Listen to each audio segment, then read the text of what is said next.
So we continue this section of Matthew's gospel where Jesus is unfolding these parables of the kingdom. And just like yesterday's gospel shed light on a particular aspect of this divine mystery, so too today's gospel, this parable today of the net being thrown in the sea, it's shedding a different aspect, a different nuance on the kingdom. So here today we hear Jesus saying that it's like a net that's being tossed in the sea and it gathers in all sorts of fish. Fish, as he describes it, are good and some that are bad. The good are put in the buckets, the bad are thrown away, right? The good are kept, the bad are discarded. So like I said, just like yesterday's gospel revealed that the kingdom is coming after us, right? We are the treasure buried in the field. We are the pearl of great price. What is the kingdom of heaven like? It's pursuing us, right? Okay, that was yesterday.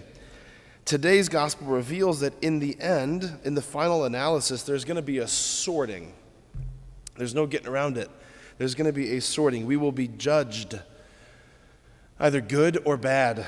Or if you took the actual little Greek here, beautiful or ugly.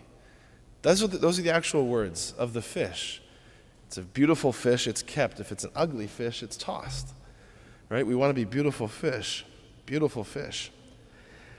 All right, as we see from that first reading from Isaiah, the Lord is trying to sculpt our lives into something beautiful, right? This beautiful image of the clay and the potter, the Lord's hands sculpting us into something more. But here's the great difference, right? That clay doesn't have any say in this whole process, right? The clay is just dumbly there. It's thrown on the potter wheel and it can't object to, I don't want to be a vase, it can't object.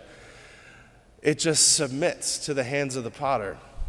We, on the other hand, because of our free will, we have this capacity to resist. But I bet if you search your heart, you're like me, that at the end of your life, you want your life to be something beautiful. I have at my parents' house, my parents kept every art project that my brother and I did throughout all the years, probably like a lot of you. There's so much stuff. I'm like, that should just be thrown away. Like, why'd you keep that? But this one little sculpture of a snowman that I did in third grade. Now, believe me, when I did it in third grade, it was amazing, right? And my dad, for Christmas, this is amazing. It's not amazing, folks, right? It's a third grader did it, right? I don't want my life, at the end of my life, to look like it was sculpted by a third grader, right? I want my life to look like it was sculpted by Michelangelo, by Bernini. I want my life to look like the Sistine Chapel, like the Pietà. I want my life to be beautiful. And I don't think I'm the only one, right? When we get to the end of it, don't we all have this deep desire that it would resemble something extraordinary? Like I think about Mother Teresa, right? Mother Teresa, who towards the end of her life, she was named by Time Magazine, you might remember this, she was named by Time Magazine Most Beautiful Woman of the Year. Now, God don't strike me down. Objectively speaking, she could use a little cream, right?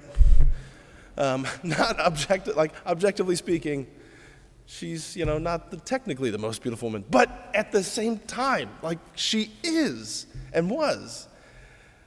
There was such a radiant beauty that was so captivating for the world. She radiated beauty because she radiated Christ. Because she had been so molded by Christ, she had allowed herself, like that clay, like bread, to be taken, blessed, broken, to be given in incredible ways to the poorest of the poor, turned into something beautiful, right? In the end, there's going to be a sorting. The beautiful are kept, the ugly are discarded. I want my life to be beautiful. I want all of our lives to be beautiful. I want to share this as a sort of conclusion, and this is probably the first of many times you're going to hear me use this phrase. I want to share something from C.S. Lewis because I was just on that pilgrimage to Oxford and had a lot of time to reflect and read a lot of C.S. Lewis. So this is from his great sermon, The Weight of Glory. If I could give you any homework today, just go online, search The Weight, like the heaviness, W-E-I-G-H-T, The Weight of Glory. It's, I think, one of the best sermons. I mean, it's up there with the church fathers, but on this whole issue of being sorted, on this moment that we're going to stand before the Lord when our lives, just like those fish, are going to be gathered in by the great nets of mercy, and we're going to be inspected. This is what he says. I can imagine someone saying that he dislikes my idea of heaven as a place where we are patted on the back. But proud misunderstanding is behind that dislike. In the end, that face which is the delight or terror or the terror of the universe must be turned upon each of us either with one expression or the other, either conferring glory inexpressible or inflicting shame that can never be cured or disguised. It is written that we shall stand before him, shall appear, shall be inspected.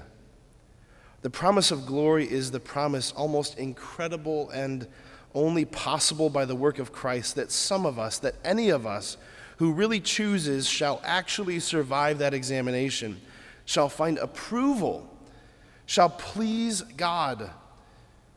To please God, to be a real ingredient in the divine happiness, to be loved by God, not merely pitied, but delighted in as an artist delights in his work, or a son.